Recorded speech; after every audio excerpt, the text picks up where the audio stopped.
മലയാളികളുടെ പ്രിയപ്പെട്ട പാട്ടുകാരൻ റാപ്പർ വേടന്റെ കല്യാണ ദിവസമാണിന്ന്. റാപ്പർ വേടനും അദ്ദേഹത്തിന്റെ വധുവിനും എല്ലാവിധ ആശംസകളും നേരുകയാണ്. വേടന് ഒരുപാട് ആരാധക വൃന്ദങ്ങളുണ്ട്. വളരെ സിമ്പിളായ കല്യാണമാണ്, ഒരു മാതൃകയാക്കാവുന്ന കല്യാണമാണ്. ലക്ഷപ്രഭുവാണ്, ലക്ഷക്കണക്കിന് ആരാധകരും അത്യാവശ്യം നല്ല വരുമാനവും ഒക്കെ വേടനുണ്ട്. വേണമെങ്കിൽ ഒരു ആഡംബര റിസോർട്ടിൽ വെച്ച് കല്യാണം നടത്താം, തന്റെ ആരാധകരെയും തന്റെ അഭ്യുതകാംക്ഷികളെയും ഒക്കെ കല്യാണത്തിന് വിളിച്ചുകൂട്ടാം, അങ്ങനെയൊക്കെ ചെയ്യാം. പക്ഷേ വേടൻ അതൊന്നും ചെയ്തില്ല. വളരെ തൃശ്ശൂർ സബ് രജിസ്ട്രാർ ഓഫീസിൽ വിവാഹം നേരത്തെ തന്നെ രജിസ്റ്റർ ചെയ്തിരുന്നു. എന്നിട്ട് വേടന്റെ കല്യാണം അവിടെ നടക്കുകയാണെന്ന് അറിഞ്ഞു കഴിഞ്ഞാൽ ആളുകൾ ഇടിച്ചു കയറുമല്ലോ. പിന്നെ സബ് രജിസ്ട്രാർ ഓഫീസ് വേറെ എവിടെയെങ്കിലും കൊണ്ട് വയ്ക്കും, ആളുകൾ ആരാധകർ തള്ളി ഉന്തി മറിക്കും. അതുകൊണ്ട് വേടന്റെ വീട്ടിൽ വെച്ച് തന്നെയാണ് കല്യാണം. വളരെ സ്വകാര്യമായ ഒരു ചടങ്ങ്.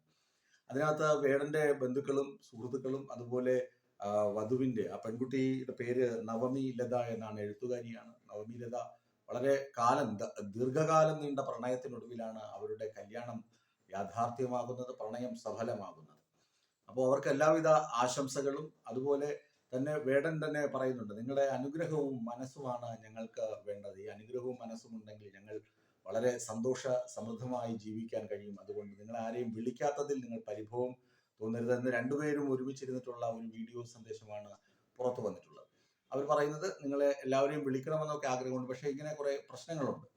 അപ്പോൾ എല്ലാവരുടെയും പ്രാർത്ഥനയും അനുഗ്രഹങ്ങളും മനസ്സും ഒക്കെ ഞങ്ങൾക്കൊപ്പം ഉണ്ടാകണം. ഞങ്ങളുടെ വിവാഹമാണ് വളരെ സിമ്പിൾ ആയിട്ടുള്ള വിവാഹം. ഇത് മറ്റു പല സെലിബ്രിറ്റി ആളുകൾക്കും മാതൃകയാക്കാവുന്ന കല്യാണം കൂടിയാണ് നവമിയുടെയും അതുപോലെ തന്നെ വേടന്റെയും കല്യാണം. വേടന് എല്ലാവിധ ആശംസകളും അർപ്പിക്കുകയാണ്.